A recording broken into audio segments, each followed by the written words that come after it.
without further ado, let's get started.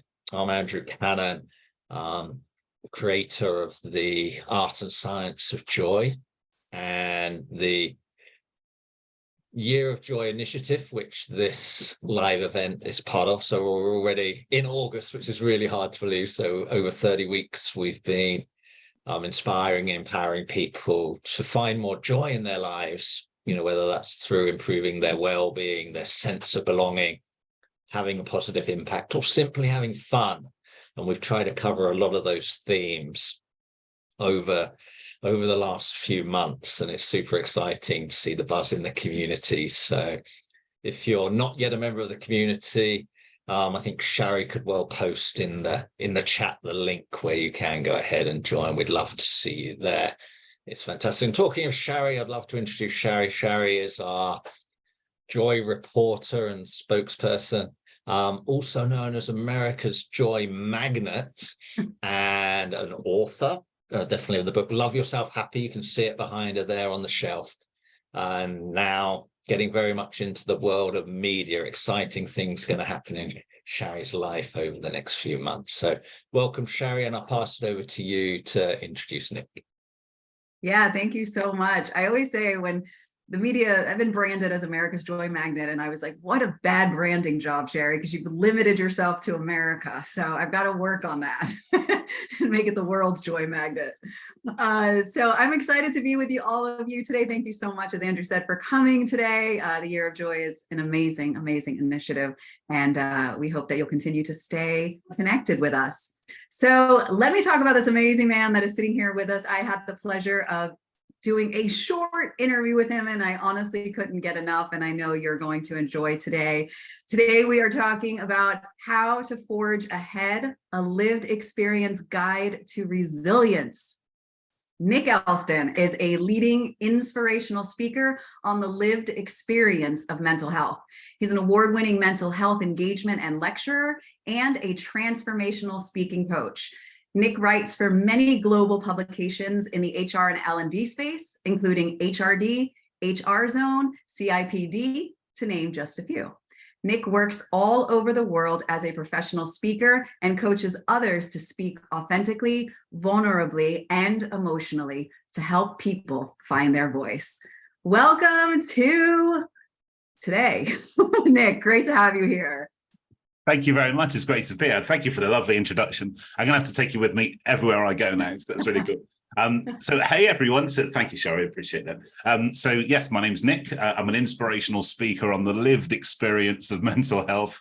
First question, yes, it's a proper job, I guarantee you. It's been my job for the past 10 years, sharing my experiences of mental illness and mental health challenges to help increase engagement in the initiatives, solutions, and practitioners that are out there already. I am not solution focused. I'm not a coach, a counselor, or a guru. You would not want that in your life. Trust me, I'm far too empathic for that. I just agree with everybody.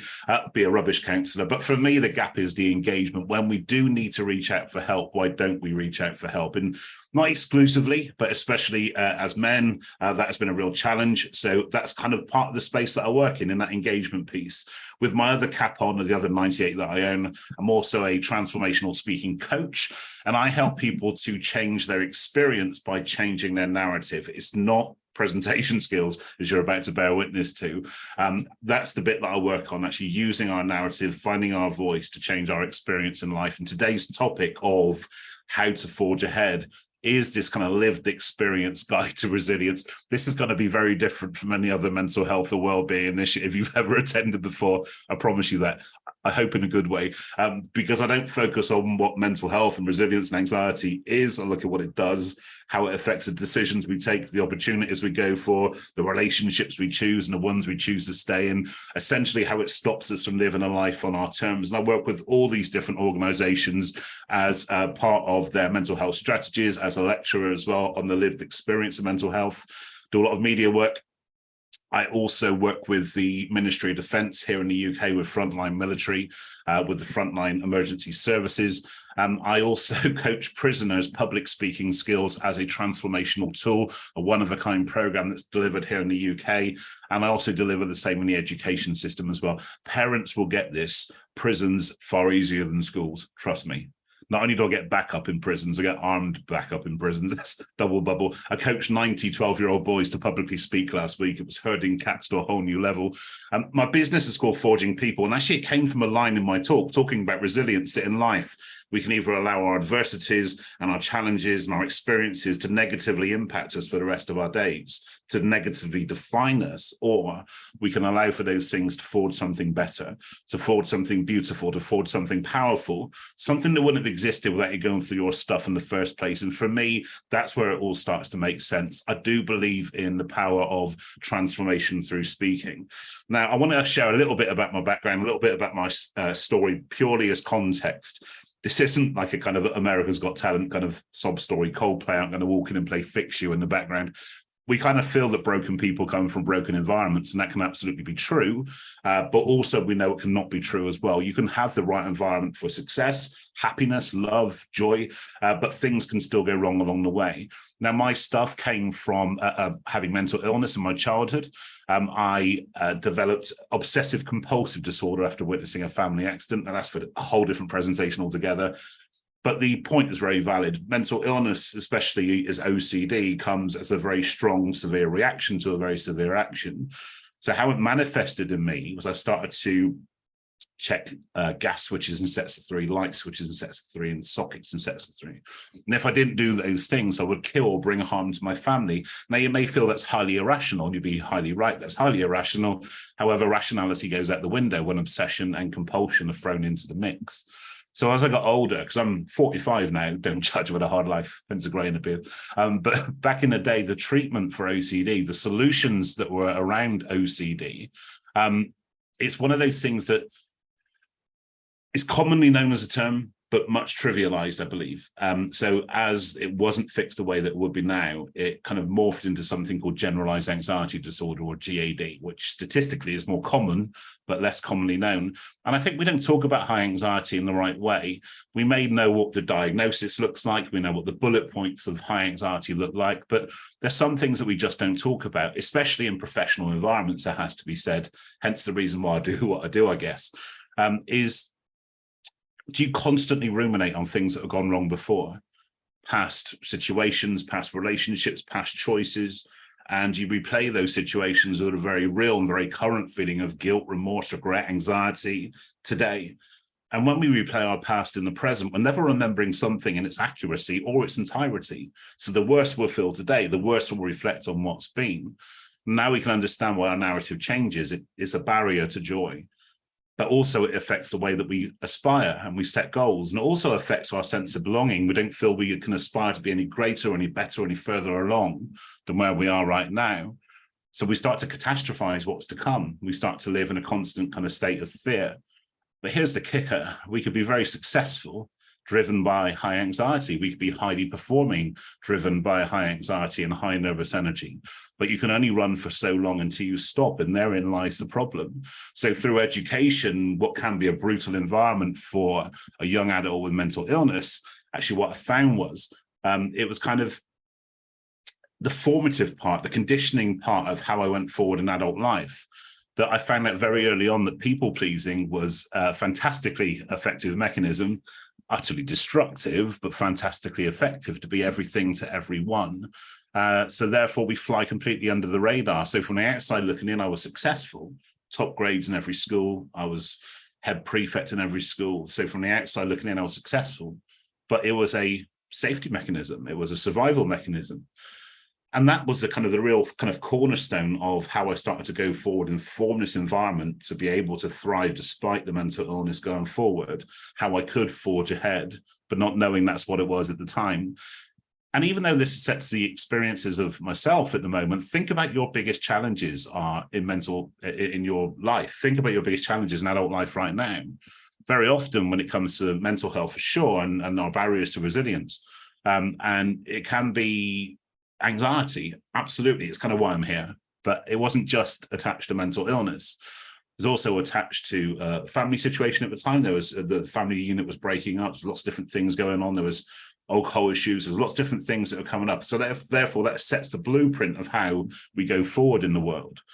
And we've got two reactions to going forward from adversity. We either become completely submissive and passive, and that was me on week 1. But the next week I would be having completely dubious distraction techniques, shall we say. I was doing things that were completely off the charts because I was going to the extremes of those kind of lives.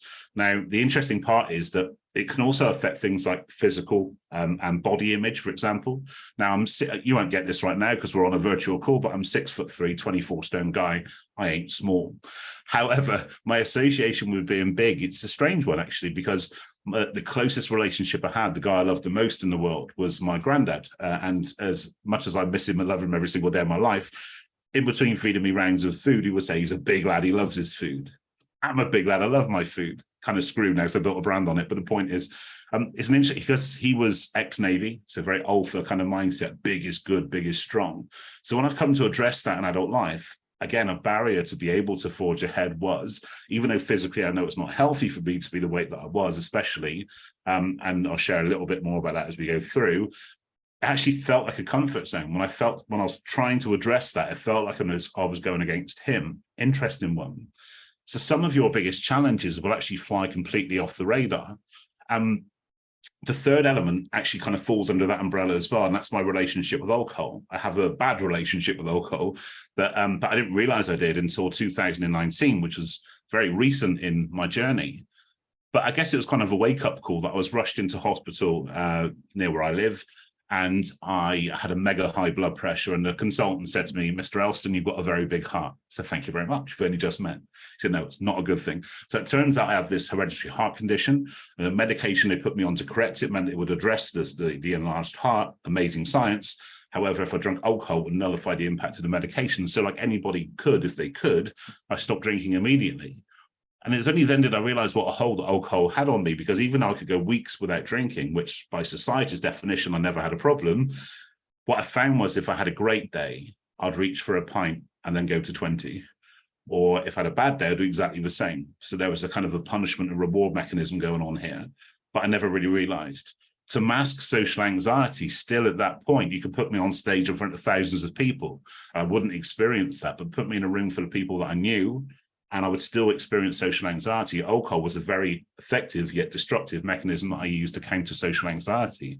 Again, it was another barrier on how to forge ahead. It was also constantly eating away at my resilience. So that led me to believe that some of the biggest challenges that actually we know about. We have all the answers we'll ever need. It's just about asking ourselves better questions. Why do we do what we do? And that kind of question really resonated with me, but sadly, far too late in life to know that at the time. So as I got older, into my corporate life, into my professional life, I was always client facing. I was always around people. I learned far too late in life I was an introvert working in an extrovert's world, which surprises people given what I do now. But actually, it just means that we could be highly performing as introverts, but I recharge on my own. As much as I love meeting you all right now, there's a quiet, dark corner of my house I'm going to sit in afterwards and get my energy back, listen to some music, always country music, but music nonetheless. It's not all about losing your doggy and missus, kind of. Anyway, but in my corporate life, what I found was that I started to use these kind of really destructive ways to mask my kind of performance, my mental health, and that had an impact on my resilience. And that was firstly masking behavior. We try and be what people want to see in us. We try and be what situations demand of us, but we sure don't damn show ourselves. Because when we show ourselves, that's when the fear kicks in. Very often that fear is false evidence appearing real. We're hardwired to look for danger. We're hardwired to look for fear. So guess what? We find it. It's the home of procrastination. If you struggle with procrastination, actually it's fueled by the fear of rejection, because when that project or that proposal or that application is close to your chest, it's lovely, it's warm and it's fluffy. But when you let it go, it's there to be judged and critiqued and criticized and rejected. It's the home of imposter syndrome. But I've never spoken to anybody that says that they struggle with imposter syndrome or similar that actually isn't very successful at what they do. But they can't shake that fear of being found out because their self-esteem cannot keep up with the reality of their success, driven by the fear of rejection. So there's one thing to work on, my friends. It's the fear of rejection. And if you work out how to do it, let me know. I'll give you my email address at the end. The masking behavior was huge. So I was always being somebody else. That I was a different person at home, a different person with my friends, different person with my family, constantly being what I thought people wanted to see in me. And you can only spend so long not being anybody before you truly lose your identity. Who are you when no one is looking? When you've got no one to live up to, no one to get the accountability of, the permission from, at that point, who are you? And I just did not know. I felt lost in that sense. The second reason I got to the point I did in 2012 was if I started to kind of run at this really high state of burnout. I was always in work earlier than I had to be, always away later than I needed to be. It wasn't fueled by anybody else other than me. That constant paranoia and driven by high anxiety, the fear of missing out and everything else that we experience in the rat race of life. I was constantly running that way. I'm constantly driven by high anxiety, but very successful nonetheless. But you can only run for so long until you stop, and therein lies the problem. After over a decade of burnout, I had a breakdown in 2012. And it was at that point I started to use speaking as a way forward. You know you're wearing a mask in any given situation when you leave that conversation, that relationship, that situation, and your body and your soul just drop because your conversation, the performance is finished, it's ended. At that point, asking yourself, who are you? And actually, why do you do what you do? Is such a valid question. I left, I had a breakdown outside of a hotel. It was after a business networking kind of meeting. So we've all been to those kind of things where face-to-face, and it's the ultimate bastion of mask wearing. You go along, pretend to be strong, successful, happy and confident, eat some breakfast, sell some stuff, and you kind of leave again. Most formats, right? But that morning changed everything because I sat in the car and for 3 hours, I just could not function. I kind of literally shut down. See, the worst thing in life was for me, wasn't feeling pain or anger or frustration. It was feeling absolutely nothing at all. To cut off feeling hate, you cut off feeling love. To cut off feeling bad, you cut off feeling good. You can't have one without the other. So you end up feeling nothing. And for 3 hours, I just could not function.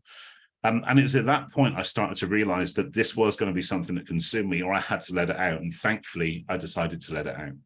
And 2 weeks later, at the same professional event, I shared exactly what happened to me up until that point on that day. I still to this day don't know where that came from. All fear of being judged or ridiculed went.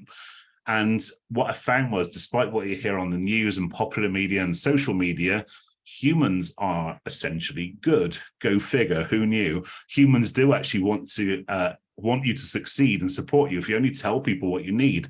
But when do we ever tell people what we need, especially in a professional environment? And that's where it all changed for me. The rooms got bigger, the audiences got bigger. I started to travel everywhere doing this stuff.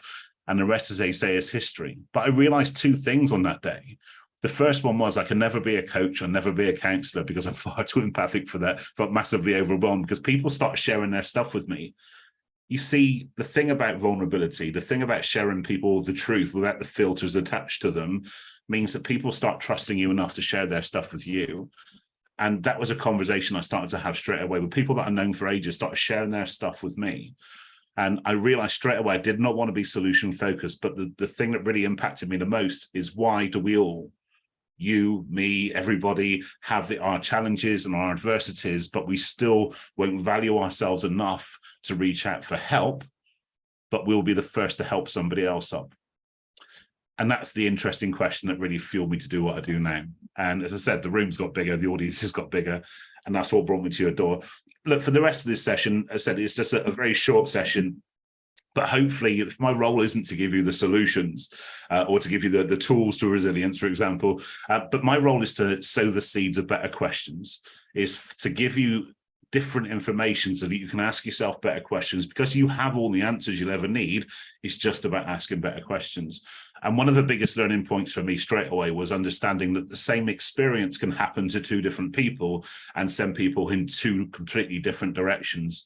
To understand that the same narrative, for example, that one that is the destructive force that sends people in a very dark direction, can also be the catalyst for positive change. It's trying to catch people at this point and recognizing that it's when people lose hope, or the hope of something better, that's when the world gets quite a dark and dangerous place for a lot of people. Our role, even if we're not medical, if we're not clinical, our role is to give people hope, or the hope of something better, and that's it. What people choose to do with that, that's more so on them. We can give people the right environment for success, but there has to be an element of self-protection too. When it comes to changing cultures around this stuff, I mean, this is a lot of the work that I do, is that it's mental health versus mental illness. I'm not sure what it's like on your side of the pond, but for me in the UK, we have this real challenge that we use mental health as a diagnosis. We use mental health as a negative term in the main. It's a generalism, of course, but so people will use it as a diagnosis. This guy, this girl's got mental health. Well, absolutely, they have. 100% of us do. People will even say to me as I come off the stage, Nick, I have mental health. Yes, absolutely you do. 100% of us do. But it's a million miles away from mental illness. And is it good mental health or is it poor mental health? When we start to use the term respectfully and neutrally, we start to change cultures almost instantly. Like physical health, we attach no negative or positive to physical health, but we do add words to make it so. So if mental health is like physical health, then I like to consider it a muscle, something we can exercise and nurture and nourish and care for every single day to give ourselves the best chance to forge ahead, to be smarter, stronger, happier, more successful, whatever those really subjective terms means to you. Then we know we're doing the best that we can.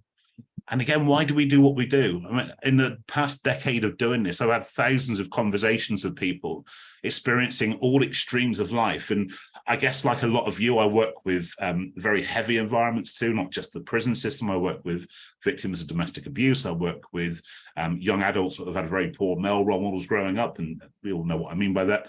And really important to recognize that if someone has a challenge, if somebody has an issue or an adversity, in my experience of conversations with people, bearing in mind the context is that I'm not there to fix them in that sense.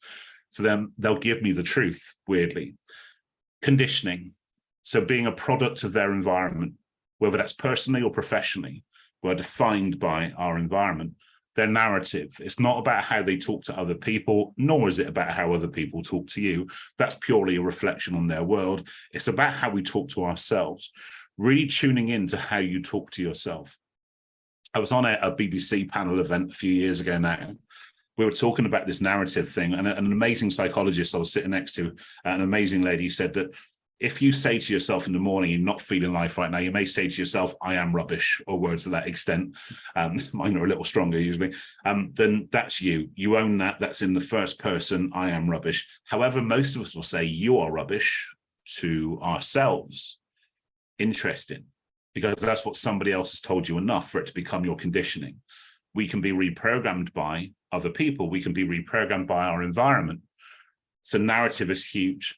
The final one is the perspective. Now, your perspective is shaped by your religious beliefs, by your spiritual beliefs, by your politics, your choice of soccer team, your choice. There's so many choices, but that defines the way that you see the world. It also means that you'll never ever understand the world exactly as somebody else will. We never truly know somebody's experience of life. And that was a real big learning point for me as I started to have these conversations. Now, here in the UK, through lockdown and the pandemic, this was a sign that our medical service, the NHS, put up every night on the press conference that was being run by the Prime Minister. And for 8 months, as somebody was shielded through lockdown, this became a really weird kind of soap opera that I was tuning into every night and to see what was the latest. This is a really important message of, regardless of the politics behind it, it's not about that. It's about the impact of any repeated messaging. So for seeing this for 8 months, the conditioning impact was that inside is safe and outside isn't safe. So when I first flew to an event in October of 2021, something I used to do many times before, but I saw danger everywhere. And I know my stuff. I've worked in this space for a long time. I surround myself with some of the world's leading thought leaders in this space. And it took me 4 months to find my new normal. It's understanding that any repeated messaging has an impact on us. If you watch news on 24-hour repeat, it's going to have an impact on you, for example. But that's a really important thing to tune into, that what goes into our eyes and our ears has an impact on how we feel and how we go forward. If you look at the conflict in Ukraine at the moment, I have clients in Ukraine who are dealing fantastically well with a conflict that was going on right outside their door right now. Amazingly well. I have clients in neighboring Poland who are not dealing with it as well because they have a threat of conflict or invasion. And that's an interesting one, that we can deal with fact. We can deal with the thing that's in front of us, as big and hairy and scary as it is. We can deal with fact, but we don't deal with fear. The fear of something causes far more anxiety. It's our biggest blocker to resilience. It causes far more anxiety than anything else. And on a very minor level, if you've ever had a row with your partner or an argument with your partner by message, SMS, that kind of stuff, the 3 dots causes far more anxiety than the actual end of that conversation, I guarantee you. So my general rule of thumb is avoid the 3 dots in life, go straight for closure, even if it's going to be temporarily uncomfortable. I hope that makes sense. There's something called neuro-linguistic programming. I believe some of you may be aware of this. And again, I'm not a coach. I don't know this stuff, but I'm an observer of life and people and professions. When I saw this image, I really loved this, the fact that it showed me how perspective works, that the closer you are to something, the more differently you see it. So the closer you are to the side of this huge gray elephant, all you see is wall-to-wall gray leather. That's your view of the world until you take a step back. Then you start to see the bigger picture. But sadly, I think we started to lose compassion. This is a global thing. This isn't just a UK thing or US thing. This is a global thing. It's an interesting one, you see. We live in a very passive-aggressive society right now. There's a lot of platforms to share a lot of strong opinions on. So now more than ever, I think we need to bring back compassion. For me, it's a cornerstone of everything that we do as humans. If you look at the 2 things that really went missing in the pandemic and lockdown, it was community and commonality. But what happened was it was met with compassion. But suddenly in the front line, in the military, the work that I do, this compassion fatigue, that's the phrase that they use, compassion fatigue is set in. We seem to be taking a competitive approach to everything that we do. But now more than ever, we need to bring back compassion. There's a quote that comes from NLP that I really love. It's the map is not the territory. Your experience of life is not the truth. Boom. That's when I first heard that. It's a truth, it's your truth, but it's not the truth. And again, understanding that there is no the truth is very important to recognize that people have different experiences, but they live in the same space. I was at a college last week, and there was 2 students in front of me. One of them was really struggling with anxiety. I had a heads up from the safeguarding team as well. But sat next to him was another student who was very confident, very cocky, to the edge of throwing stuff, kind of confident. Parents will get that again. Now, they were in the same room with the same speaker, the same teachers, the same school, the same furniture, same everything, 2 massively different experiences of life. And really that reinforces for me that we have all the answers we'll ever need. We just need to ask ourselves better questions. But understand also you're going to be the first to stand in your own way. Again, it's a big learning curve for me. That weighing in at a post-lockdown weight of around 27 stone in May last year, despite what I've shared with you already, I knew I had to do something to really kind of boost my physical health, because I kind of let that on the back burner for so long. So I thought I'm going to go to the gym every morning. And I started 10 to 6 on a Monday morning. I went to the gym and I lasted for 3 whole days. Then I realized I hated the gym. So I doffed my cap to any gym goers, and I'm very proud of you. I was the guy walking around with a towel and a water bottle looking clueless. That was me. But I actually realized that I need to do something. So what do I do? So I asked myself the question, because we have all the answers, what am I emotionally connected to? Well, actually, I loved swimming. In my late teens, my 20s, I loved swimming. I was always in the sea, in the ocean, in the pool, always swimming. Okay, so why don't I go swimming anymore? Okay, spirit of honesty, body image. I didn't want to get this out semi-naked in front of a room full of strangers. That was it. I was standing in my own way. There was a clear and obvious answer. I was the barrier. So on day 4, I turned right for the pool instead of left for the gym. Took my kit off, not all of it, that'd be weird. Jumped in the pool.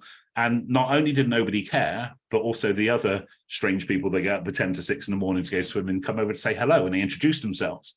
So suddenly I was doing something that was really good for me, something that was helping my fitness, something that was helping me to lose weight. And most importantly, I was enjoying it. It didn't feel like a chore.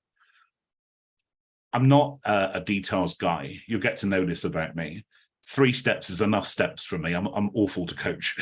But if you are in a position where you feel stuck in life, whether it's personally or professionally, then 3 steps that I use are these. Acceptance. Now, anybody who's been through counseling or therapy, won't ask for a show of hands on that, be a really weird high five. You'll know that the first thing that we strive for and the toughest thing to achieve is acceptance, to fully accept that everything that you've ever done before, everything that you've ever said, everyone that you've ever been has led to exactly where we are today on this webinar together, all of us here.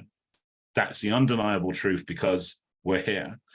I was delivering this talk in Manchester in the north of England last year, wondered why the audience was laughing. And apparently I said, every one you've ever done has led to where you are right now. There's an element of truth in that as well, of course.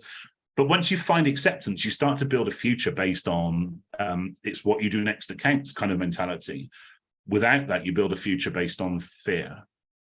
So if you've been hurt in a relationship before, then you'll ring fence relationships from your agenda ongoing, because you feel that actually, if it's happened before, it's going to happen again. Now, that never works that way. That we never work in the same time, even if the same players and conditions are in place, the time constantly changes, you have choice. But the first thing we sacrifice when we struggle with life is choice. How we proactively choose to go into each and every day, recognizing that we do not live in a Disney movie. Things will go wrong. You will get blindsided, but it's about how can you survive and how can you pull through? How do you become resilient? The question of survival is an important one. Is how long can you last there?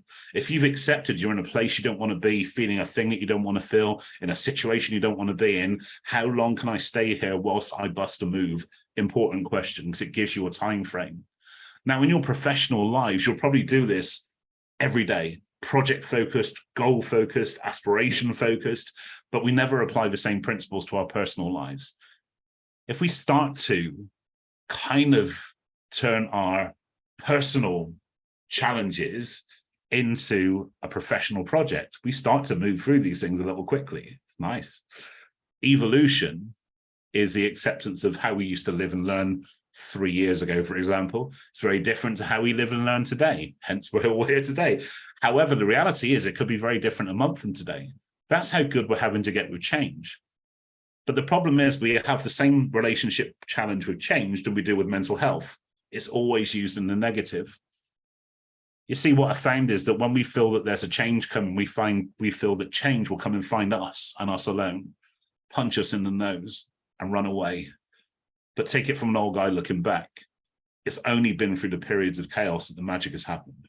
It's only been through the period of adversity that the most exciting things have happened. You never see it at the time. That's the thing. You never do see it at the time. It's kind of Liam Neeson kind of trailer. You never see it coming. It's true. You never see it at the time. But if you're trying to help somebody else through a situation, then understand that you can only do so much. We don't want to become that wounded healer. We don't want to become the savior for everybody, because we can't. We need to be selfish in the nicest sense of the word. We can take people to the line in the sand, but there has to be a level of accountability from them too.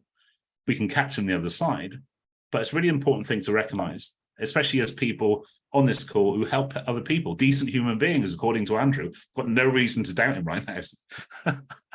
So, boundaries. I'm not going to too much about boundaries. Boundaries are important. We know boundaries are important. I think that's a really broadly known, commonly used term.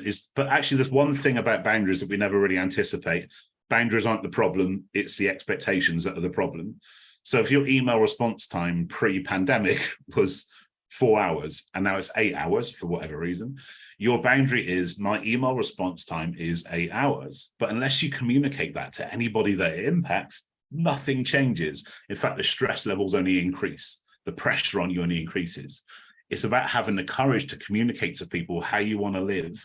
Because if you're not living a life, having an education, having a career on your terms, whose terms are you doing this on?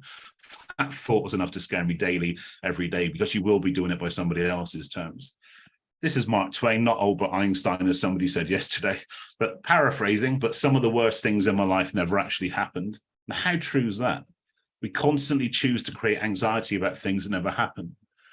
2012, day one of my recovery, I kept something called a worry journal. Now, for those in the room that are familiar with gratitude journals, it's a very twisted version of that. I wrote down everything that made me highly anxious or the byproducts of high anxiety. So jealousy and insecurity were huge for me. Defensive and aggressive behavior, sensitivity and hypersensitivity, even lethargy and lack of energy were all attributed. And on day one, I wrote down everything. And 128 entries later, I was done for day one. Welcome to GAD and OCD, my friends. But 2 weeks later, I went back to test Mr. Twain's theory. And of those 128 things, absolutely none of them happened. But 128 times that day, I damaged myself mentally, physically, spiritually, and emotionally about things that never happen. And I guarantee we are all doing the same. We choose to create anxiety about things that never happen. Set out on a mission to prove yourself wrong. Journaling is only half the battle. Checking back in again to prove yourself wrong is the second part of the battle. It's amazing. We need to fact check our anxieties. Think about something you're really stressed about. Think about something you're really anxious about and qualify it. Is this fact? And if it is fact, skip the 3 dots, go straight for closure. But if it's not fact, it's going to be the narrative that you're telling yourself about that situation. And when it comes to engagement around this stuff, one of the biggest lessons that I've learned certainly is to engage people on their terms. It kind of goes against the speaking coaching element of what I do, where it's kind of very much about our own stories. But what I found is when you're talking to people about sensitive topics, it's about engaging people on their terms, giving them avenues of being able to reach you. And obviously those will be left with you before I leave as well. And it's about having better conversations as well. If you're not clinical, if you're not a therapist or a medical professional, I guarantee you're still going to have big, heavy conversations with people about big, heavy things. It's because you have, again, as decent human beings, as Andrew assures me you all are, trust and rapport with people. You have more trust and rapport with people than others. So they're going to be sharing with you. Our role isn't to fix, our role isn't to hide, but to give people the context of why are we there. That's the reason with every engagement I do on my LinkedIn headline, everything else, I am not solution focused. I'm not here as your guru, your coach, your counselor. That's my upfront engagement. That's my upfront context. This is a big subject, so I'm going to skip over this. But any questions you have around this, please do ask me away from here. I just want to eat into your time. The old airplane adage rings very true for me. We need to put our oxygen mask on first to be strong enough to help everybody else. Otherwise, we will get taken down with everybody else. We need to do this. This is the thing, you see. We've certainly, I found this more in the UK, I must have to say, that generationally and culturally, that we've been brought up to believe that self-care is selfish. We will feel guilty when we put ourselves before anything or anyone, but we absolutely need to do it. It's crucial, because otherwise we're not going to be strong enough to help everybody else, as we all want to do. There's a few kind of assumptions people make about me going into organizations talking about this stuff. Firstly, they think I'm going to look like some fitness god, not me. Or the other two assumptions, that I'm going to be dry and clinical and boring, hopefully not dry and clinical, hopefully not boring either. The other assumption is that I'm going to be kind of like a hippie. I'm going to light a bonfire outside. I'm going to run around naked with a joss stick in my mouth. I'm up for anything, by the way. But somewhere in the middle is the truth. We need to come away from thinking that mental health and well-being and resilience and everything else that's thrown into the mix today, that doesn't have to be clinical or fluffy. Everything that makes us up is listed in front of you. I'm going to send this through to Andrew as a handout as well, if that's useful for you guys. So all of these things make up how we feel on any one given day. And there's probably 100 more as well. But for me, these are the 10 that I broke it down into. And I'm not the guy to talk about nutrition or exercise or hydration. As a disclaimer for Andrew and the team, do those things, are amazing. I hope that's a good enough disclaimer, Andrew. But I do want to throw into the mix some things you may not be considering. So if you're a battery, are you 10 out of 10 fully charged, or are you 1 out of 10 running on fumes? And that for me is exactly how I work every day. That if my battery is low, then I work on getting the battery up as high as I can. Because if I'm in a good place up here, then my mental health's in a good place, my emotional well-being's in a good place, everything's in a good place. So the 4 questions you may be missing out on. The first one is this: who in your life nourishes you? Who in your life gives you energy? And the second one, who in your life depletes you? Who takes away your energy? Can we start to pick and choose our players in our life? And if anybody gets divorced following this, take me off the billing. I was never here. It was all Andrew. The second thing is that what in your life, so what parts of your life nourishes you? And what parts ignite you? What parts give you energy? And what parts deplete you? What takes away your energy? Asking yourself some 4 big questions there will give you all the tools that you need to make sure, alongside all the other things that we know we need to do, to put your battery in a really good place. And the other one is music. Music is so powerful to me. I've already mentioned I love country music. Again, kind of my thing. Anyway, the music generally is very, very powerful. I guarantee you've been driving along, walking along, and you've heard a song and it's made you cry, made you laugh, made you angry, because you have emotional connections to people, places, events that have gone before by listening to that song. We can use this in our favor. A lot of what I do around the resilience pieces, right, focusing on brain hacks. So I'm going to set a little scene for you. Now, what I want you to do is to pop in the chat box your choices. If you're watching this on record, then I will give you my email address at the end so you can add to the list. But I want to put together a little playlist for you, and I'm going to send it across to Andrew afterwards. So I am now the MC of the O2 Arena in London. 20,000 people have paid their hard-earned money to come and hear you do your thing, whatever your thing is. I'm just about to call you to the stage and you're sat in the green room. I call your name and the crowd goes absolutely wild. And your walk-on music boosts in. That song that motivates you, that lifts you, that gets you at peak state. What would your walk-on music be? So in the chat box, I want you to put the name of the song and the artist. Now, I'm going to put together a playlist for you of all your choices, and I'm going to send that to Andrew along with the handout tomorrow. So you've got that. So the very least you'll get from today is a really decent playlist of music. And if you're watching this on catch up, then please do drop me an email with your song choice, and I'll make sure I add it in as we go through. So I'm going to move on for the sake of time, but if you could do that for me, that'd be fantastic. So there's an author, a speaker that you may have heard of, Jim Rohn, who says you are the average of the 5 people that you spend most of your time with. I couldn't be friends with these 5 people. They got far too much energy for my liking. Anyway, his reasoning behind that, if you've got a group of 5 people, one of them is highly aggressive, the dynamic of the group raises to meet the aggressor, so everybody becomes angrier. The group can never be in a neutral or positive state because of the aggressor. We know that to be true. If you've been working in an open plan office and a really angry person walks in, you feel it, it ripples. If a really happy person walks in, you feel it, it ripples. It changes everything. Your words have power. So that's the biggest focus of what I do with the Find Your Voice program and everything else that I run, is focusing on the emotional impact of your words and how you go forward into the world. And of course, forging ahead is part of that, but joy is the biggest part of that. It's actually an exercise where I get people to do 50 people in a conference hall, doing 30 seconds rounds of joy, what makes them joyful. It's an amazingly euphoric experience. So when you take on something that's big and hairy and scary, those barriers to resilience, the blockers to forging ahead, it's big and hairy and scary, and it looks like this. But actually break it down into marginal gains, daily, incremental, consistent changes. What's the smallest thing you could do tomorrow to point yourself in a better direction? Not your final destination, a better direction. Just one little thing along the way. And then you take away the boom and bust of any transformation. This is Tula, my little Shih Tzu. She really is a little Shih Tzu as well. She's been very good. She's not barked at all today. This is really good. But yeah, she's... here she is. It's all about emotional connection. And I've got to finish with a quote, a country music quote. It's a great track by Gary Allan for those who are into country music. Every storm runs out of rain. I love that quote. I think, do you know what? We need to know that. I was hoping to retire this quote in January 2022. I was thinking, okay, well, the pandemic's on the way out. The economy is kind of on the way back. What could possibly go wrong?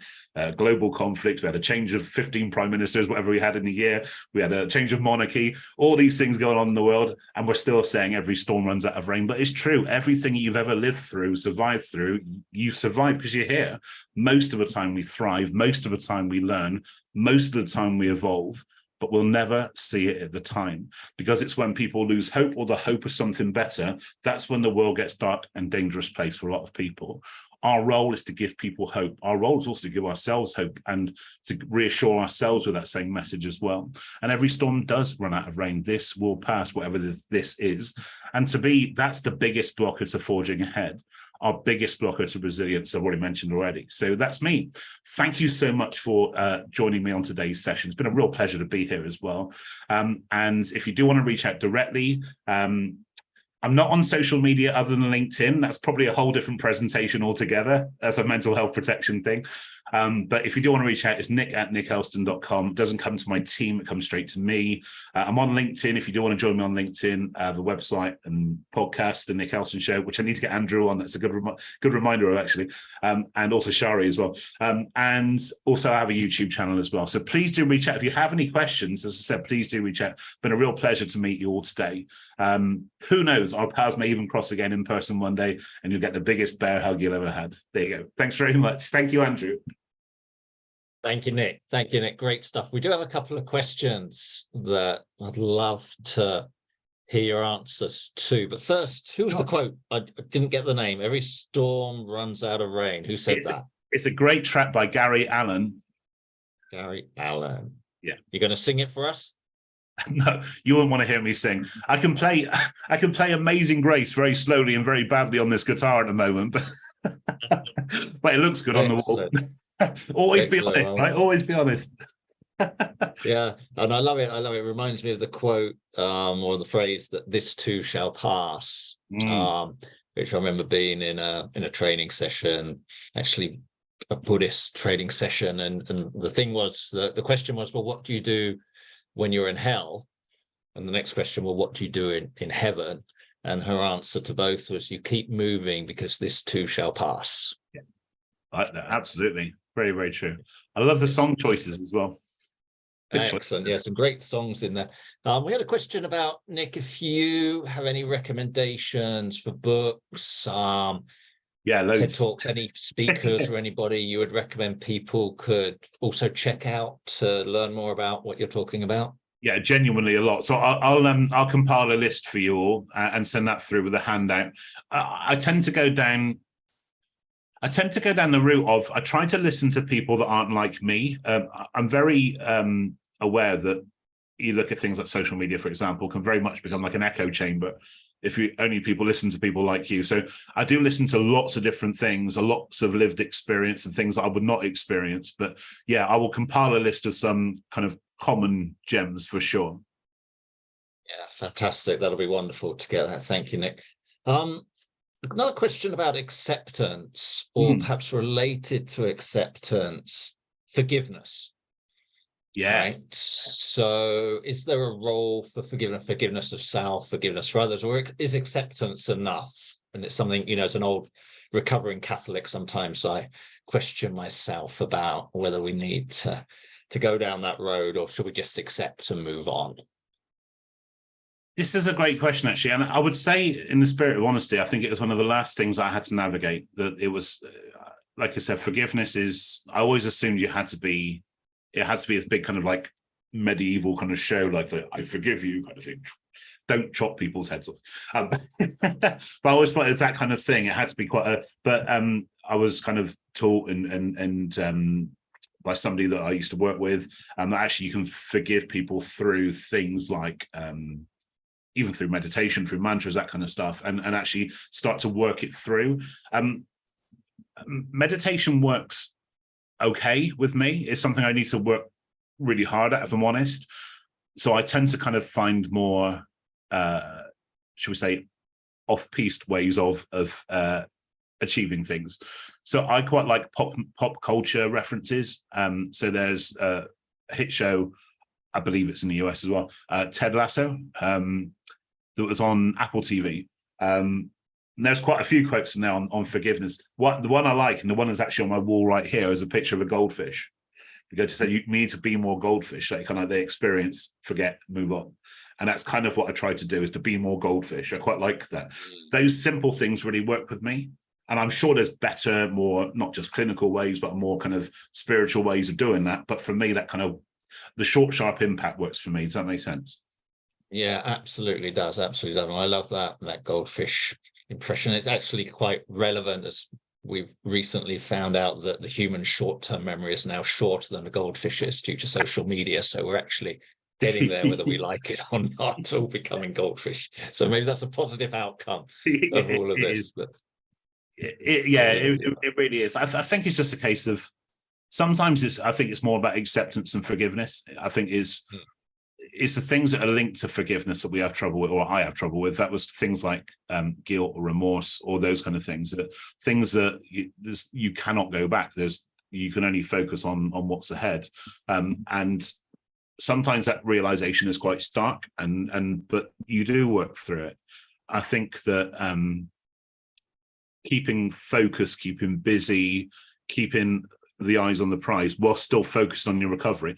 Interestingly, the only times I ever feel those kind of things setting back in now is if my battery runs too low. So also with my mental illness, so I still have OCD traits. So if my energy dips below like a 2 out of 10 on a battery, there's a very strong chance that could resurface. So that's why I only focus on these kind of like real simple analogies. So this battery image, the goldfish image, because it really keeps it simple in my head. I know what to do at that point. I hope that makes sense. I probably sound like a kind of complete nutter now, but there we No, absolutely. So I love the battery thing. I think it's especially, in this sort of busy world that we either live in or we have self-created. And again, that's a whole new discussion about how busy we actually are versus how busy we feel we are. But irrespective of that, a lot of us feel very busy, and maybe we don't pay enough attention to our battery level, and we end up pushing through stuff when we should actually reset. And whether that's just a 10-minute reset or whatever could be more valuable than pushing through those emails and getting that energy sort of diluted. And I've got a really handy rule of thumb that could be useful for people, that anything that I'm about to do, I have a qualifying kind of question. Am I doing this through obsession? So obsession being more mental illness, anxiety, that kind of driven. Am I doing this through compulsion? So is that doing this to please somebody else, doing this because I think I should be doing this? Or is it choice? And obsession, compulsion, or choice. And I need to make sure that the vast majority of what I do is in the choice bit. And again, once you start to do that regularly, you start to kind of filter out the bad decisions as you go. Because otherwise we take that boom and bust attitude of we screw up once and then we'll throw it all away and we'll start again. That applies the same to fitness goals, to weight loss goals, to everything that I've experienced in my own recovery. That boom and bust attitude needs to go. So obsession, compulsion, and choice keeps you on the straight and narrow. It does, but isn't choice scary? Because it sort of, it's a bit like, remember, because I play a fair bit of golf, and one of the things golfers do, amateurs compared to professionals, and amateur they will tend to leave their putt short, right? So they can say to themselves, well, I didn't miss, I just didn't hit it hard enough, right? So they're giving themselves a cop out.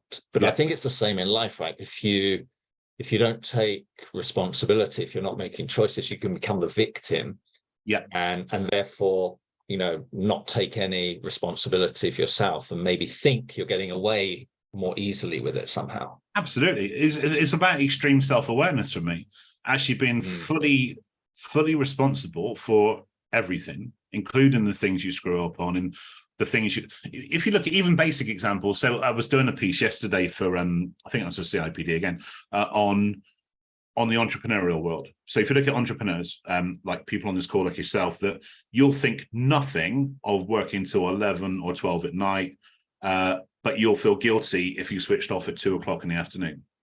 So for me, the healthy choice is I choose to do this because this is what I want to do. Tomorrow, for example, so it's been a really, just before we kind of came on, been a really busy period. So tomorrow I've decided, I booked tickets. I'm going to go to just me. I'm going to go to the movies. I'm going to watch a movie and I'm going to relax in a working day.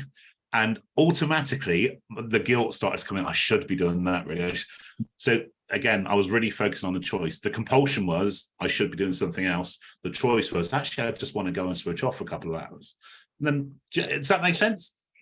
It does. It does. It's self-care is so important, as you mentioned, I think earlier on, but we're built in a society as well as we can be made to feel guilty about that as well, right? Which is like sort of really counterproductive in a way. But I'm just laughing at Sally's line and also Janet's as well. So no, it's not the Barbie movie. Well, somebody asked you what you're going to watch, and they said it's hopefully the Barbie movie. Yeah, I saw it. Yeah, it's so. I took my niece and nephew last week to see the new Teenage Mutant Ninja Turtles movie. Very good, by the way. Tomorrow I'm going to watch. I think it's called it's a brand new out tomorrow. The Haunted House or something. It's a new Disney movie. I just wanted something. I was going to watch Oppenheimer, but I thought actually I'll probably be depressed for 3 hours. So I just wanted something a bit more kind of chilled out and relaxed. So I'm going to go and watch a Disney film. So. Always tell the truth, right? There you go. It's not like big and macho. I'm going to watch this, but no, I'm going to watch that.